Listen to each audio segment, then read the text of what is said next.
ఈ 30 సంవత్సరాలు కూడా నేను అంటే ఇప్పుడు 40 సంవత్సరాలు అయిపోయింది రాజకీయాల్లోకి వచ్చి 30 సంవత్సరాలు ఎమ్మెల్యేగా ఉన్నా ఈ 40 సంవత్సరాలు కూడా నేను ఏ పార్టీలో ఉన్నా ఏ పొజిషన్లో ఉన్నా ప్రభుత్వంలో ఉంటే ఇంటర్నల్ గా ఫైట్ చేసినా ప్రభుత్వంలో లేకుంటే బయట నుంచి కూడా ఫైట్ చేస్తున్నా ఎప్పుడు కూడా నేను ప్రశ్నించే మనిషిని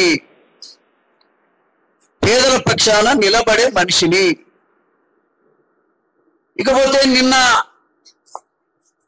నేను స్వయంగా టిఆర్ఎస్ పార్టీలో ఉన్నా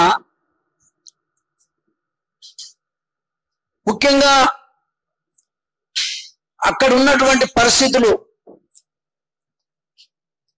బాగలేక మరి ముఖ్యంగా కేసీఆర్ గారు సరి అయిన విధానంగా లేడు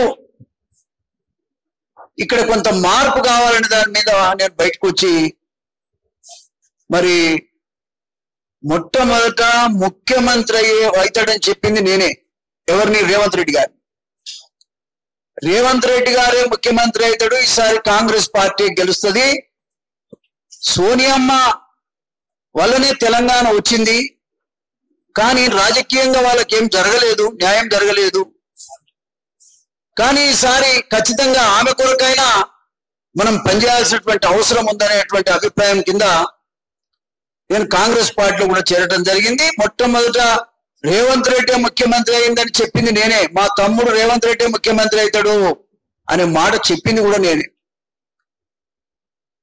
దురదృష్టం ఏంటంటే ముందుగా మురిసినాక అమ్మ పండుగ కూర్చారు కదని మరి ముందుగా మురిసినందుకు ఏమో మొట్టమొదట బజార్న పడేసింది ముఖ్యమంత్రి గారు నన్ను నా జాతిని 80 లక్షల మంది మాదిగలుంటే 3 స్థానాల్లో పార్లమెంట్ స్థానాల్లో రిజర్వేషన్ ఉంటే 80 లక్షల మంది ఉన్నటువంటి మాదిగలకు ఒక్క సీటు కూడా ఇవ్వలేదు ఒక్కొక్క ఇంట్లో 2 శాసనసభ్యత్వాలు ఒక్కొక్క ఇంట్లో 3 ఒక పార్లమెంటు 2 సభ్యత్వాలు శాసనసభ్యుడిగా గెలిచే అవకాశం ఇచ్చారు పార్లమెంట్ సభ్యుడికి గెలిచే అవకాశం ఇచ్చారు కానీ మాదిగలకు మాత్రం ఒక్క స్థానం కూడా ఇవ్వలేదు సరే నా మీద ఏదైనా కోపం ఉండవచ్చు నేనేమని దోసుకున్నోని కాదు ఎవడు సొమ్ము తిన్నోని కాదు అందరికంటే పవిత్రంగా బతకాలనేటువంటిది నా జీవితం అయినా కూడా అది అక్కరకు రాదు అని ఆ జాతిలోనైనా ఎవరికో ఒకరికి ఇవ్వాలని నేను ఫైట్ చేశా ఎవరికో ఒక్కరికైనా 80 లక్షల మంది ఒక్కరైనా మా జాతిలో మాదిగ కులంలో ఒక్కడైనా లేడా ఒక్కరికి ఇవ్వలేరా మీరు ఒక కుటుంబంలో ఇద్దరికి ఎమ్మెల్యేలు ఇస్తారు ఒక కుటుంబంలో ఎమ్మెల్యేలు ఎంపీ కలిసి 3 ఇస్తారు ఇది ఎక్కడ న్యాయం మా కులాన్ని మొత్తం అగౌరవపరచడం మంచిది కాదు మా కులాన్ని అబాస్పాలు చేస్తున్నారు అగౌరవపరుస్తున్నారు అవమానపరుస్తున్నారు జాతి మొత్తాన్ని రాజకీయంగా బొందబెడుతున్నారు ఇది మంచి పద్ధతి కాదు అని చెప్పాను ముఖ్యమంత్రి గారికి చెప్పాను ఒక రోజు అయితే ఈ విషయాల మీద మాట్లాడటం ఎవరెవరినో కొత్తలను తీసుకొచ్చి మీరు పార్లమెంట్ సభ్యులను చేస్తున్నారు మరి ఎన్నికల కంటే ముందే నేను వచ్చాను సరే నాకు కాకపోతే కూడా నా జాతిలో ఎవరికైనా ఒకరికి ఇవ్వమని చెప్పడానికి నేను ప్రయత్నం చేశాను కానీ 6 గంటలు ముఖ్యమంత్రి గారి పిఏతో మాట్లాడి రమ్మంటేనే నేను సెక్రటరీకి పోయాను 6 గంటలు కూర్చున్నా నాకు మాట్లాడే అవకాశం ఇవ్వలేదు సెక్రటరియట్లో 6 గంటలు మా అయోధ్యని పిఆర్ఓ ఆఫీసులో కూర్చొని ఉన్నాడు నరేందర్ రెడ్డి గారు వచ్చి చూశారు జయపాల్ రెడ్డి గారు వచ్చి చూశారు ఆయన పిఏ మరి వాళ్ళు అన్న ఒక అర్ధగంట సేపట్లో మీటింగ్ అయిపోతే నేను కల్పిస్తామని చెప్పారు 6 గంటలు నా జీవితం మొత్తంలో ఈ 40 సంవత్సరాల రాజకీయ జీవితంలో అంత అవమానం నాకు ఎక్కడ జరగలేదు రేవంత్ రెడ్డి గారు ఎందుకో మరి మా కులం మీద కానీ నా మీద కానీ ఒక కసి కక్ష చూపిస్తున్నట్టు కనబడతా ఉంది మాదిగోళ్ళ ద్వారానే నేను పైకి వచ్చానని చెప్తాడు నేను జడ్పీటీసీగా గెలిస్తే మాదిగోళ్ళతోనే పైకి వచ్చినని చెప్తాడు. నేను ఎమ్మెల్సీగా గెలిస్తే రాజకీయ మాదిగోళ్ళతోనే గెలిచినని చెప్తాడు. అదే మాదిగోళ్ళను తొక్కి పడేస్తున్నాడు ఆయన. అంటాడు కదా, ఆయన ఏమంటాడంటే నేను ఉత్తగా రాలే, తొక్కి పైకి వస్తున్నా అని చెప్తాడు. అయ్యా మమ్మల్ని ఎంతగానో తొక్కుతావు, మేము పేదోళ్ళం, మేము మీకు అన్యాయం చేసింది ఏం లేదు, అటు నీకు రాజకీయంగా మాదిగోళ్ళ సహకారంతోనే పైకి వచ్చినావు. నిన్నను గెలవటం కూడా కాంగ్రెస్ పార్టీ అధికారంలోకి రావటం కూడా మాదిగోళ్ళ చలువనే. దళితులే కాంగ్రెస్, కాంగ్రెస్లే దళితులు, కాంగ్రెస్ అంటేనే దళితులు.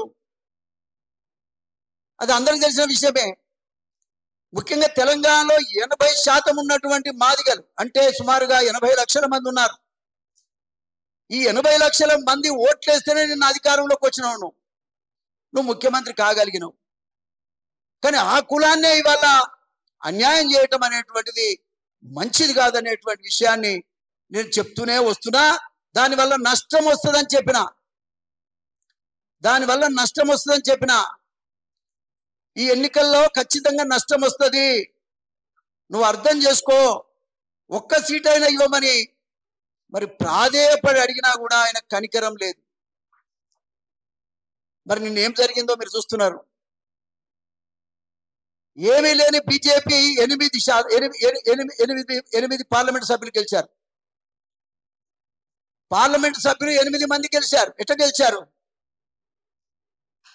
ఇటు మాదిగలకి ఇవ్వకపోతివి, అటు బీసీలకు 11 జనరల్ సీట్లుంటే 11 సీట్లలో మరి ఎన్ని సీట్లు ఇచ్చినావు?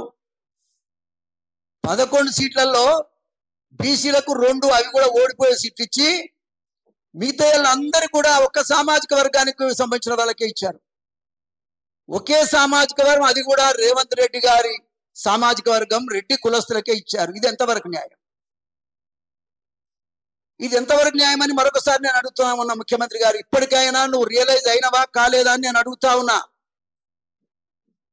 మొత్తం రెడ్లకే ఇస్తేవి, అది కూడా డబ్బున్న రెడ్లకు ఇచ్చారు. కాంగ్రెస్ పార్టీకి పనిచేసే రెడ్లకు కాదు, పేద రెడ్లకు కాదు. 100 కోట్లు 1000 కోట్లు ఉన్నటువంటి రెడ్డి కులస్తులకే నువ్వు పార్లమెంట్ సభ్యులు ఇచ్చావు. వాళ్ళు ఏం చేస్తారండి? ఇవాళ ఒక గౌడికి ఇవ్వలేదు, ఓ పద్మశాలికి ఇవ్వలేదు, ఓ గొల్ల కుర్మలకి ఇవ్వలేదు, ఓ పెరికొల్లకి ఇవ్వలేదు, సాకలి మంగళోళ్ళకి ఇవ్వలేదు, 94 కులాల్లో ఏ ఒక్కడికి ఇవ్వలేదు. ఇంతమందిని కాదని నీ ఒక్క కులానికి నీవు పెద్దపీట వేసుకుంటే ఏ విధంగా నువ్వు ప్రజానాయకుడు అవుతావు? ముఖ్యమంత్రి అనేవాడు అందరికా, తన కులానికేనా? నేను అడుగుతా ఉన్నా. ఇవాళ నీ ఒక్క కులానికే నువ్వు ముఖ్యమంత్రివా, అన్ని కులాల ముఖ్యమంత్రిగా? అన్ని కులాలలోకేమో ఏదో నేను ఇది ఇచ్చినా, నేను అది ఇచ్చినా, నేను బస్సు ఫ్రీగా పెట్టినా, ఇంకోటి పెట్టినా, ఉత్తర కరెంట్ ఇస్తున్నా చెప్తాడు. అంటే పార్లమెంట్లో కూర్చోవటానికి చట్టసభలలోనేమో మీ వాళ్ళు ఉంటారు, మేమేమో అడుక్క తింటనుకుంటల్లా. ఇది ఎంతవరకు సమంజసం? మాది కూడా ఒక్కడు కూడా పార్లమెంట్కి పోతా అని నేను అడుగుతున్నా. ఇవాళ పార్లమెంట్కి పోకుండా చేసినావు కదా, ఇది ఎంతవరకు న్యాయం అని మరొకసారి నువ్వు రియలైజ్ కమ్మని అడుగుతున్నా. రేపు ఏబిసిడి పార్లమెంట్లో వస్తే ఎవరు మాట్లాడాలి? ఎవరైతే ఏబిసిడి విధానానికి వ్యతిరేకంగా ఉన్నారో వాళ్ళని పార్లమెంట్ సభ్యులను చేసినావు.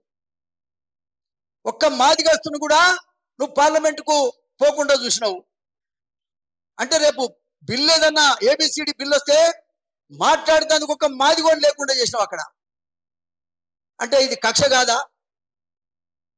ఇది ఏ విధంగా న్యాయం అనిపిస్తుంది నీకు? గత 20 సంవత్సరాల నుంచి ఏబిసిడి గురించి ఒక పోరాటం జరుగుతూ ఉన్నది. ఇక్కడ కేంద్ర ప్రభుత్వం కూడా ఉన్నటువంటి ప్రభుత్వాలు వాళ్ళ మీద ఫైట్ చేస్తూ వస్తున్నది మాదిగ కులం. కానీ ఇంత ఉద్యమం జరుగుతున్న దాన్ని పక్కకు నెట్టేసి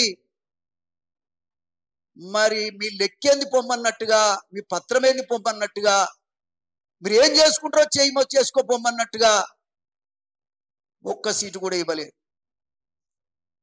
నేను ఎంతో మనోవేదనతో ఈ విషయాన్ని చెప్తా ఉన్నా. ఇవాళ పార్లమెంట్ సీట్ ఇవ్వలేదు, రేపు అసెంబ్లీలో కూడా టికెట్లు ఇవ్వరు, రేపు ఉద్యోగాలలో కూడా టికెట్లు ఇవ్వరు. మరి ఎట్లా అడగాలి కదా.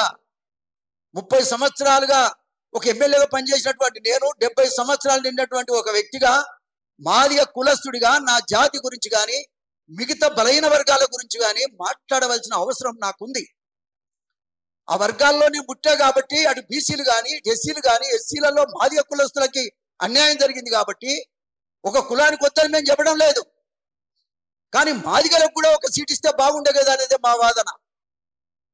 మిగతా దళితులకు ఇవ్వద్దని మేము అంటలేం, కానీ నేను సుమారుగా మరి చెన్నారెడ్డి గారిని చూసినా, విజయభాస్కర్ రెడ్డి గారిని చూసినా, రాజశేఖర రెడ్డి గారిని చూసినా, కిరణ్ కుమార్ రెడ్డి గారిని చూసినా, మరి అదేవిధంగా జనార్దన్ రెడ్డి గారిని చూసినా, మరి ఇంతమంది ముఖ్యమంత్రులు, రెడ్డి ముఖ్యమంత్రులు ఎవరు కూడా ఇంత అన్యాయం చేయలేదు. మా కులానికి ఇంత అన్యాయం చేసిన వాళ్ళు అయితే ఎవరు లేరు. ఇది ఎంతవరకు సమంజసమని సందర్భంగా మరొకసారి ముఖ్యమంత్రి గారికి నేను తెలియజేస్తా ఉన్నది, న్యాయమేనా, ఇది న్యాయమేనా అని నేను మరొకసారి అడుగుతా ఉన్నా. దాని ఫలితం నీకు అన్ని దెబ్బతాకుతుంది పార్టీకి. దళితులను ముఖ్యంగా మాదిగలను దూరం చేసుకోవద్దని నేను మాట్లాడుతున్నా. నా మాట వినమని చెప్తే అది చెప్పడానికి పోతే 6 గంటలు నన్ను బయట పెడతారు, పెట్టి కూడా నాతో మాట్లాడారు. ఎంత అన్యాయం అండి. ఎన్టీ రామారావు గారి కాలంలో 83లో ఎమ్మెల్యేగా అయిన తర్వాత నాకు ఎదురు లేదు. ఏ పార్టీ, నేను ప్రతిపక్ష పార్టీలో ఉన్నా నన్ను గౌరవించారు. ఏ ముఖ్యమంత్రి కూడా ఇంత అన్యాయం చేయలేదు. నేను అనేది ఏంటంటే ఏదో గాలి మాటలు మాట్లాడుకుంటూ పోతే నడుస్తుంది అనుకుంటున్నావా? అది నడవదు.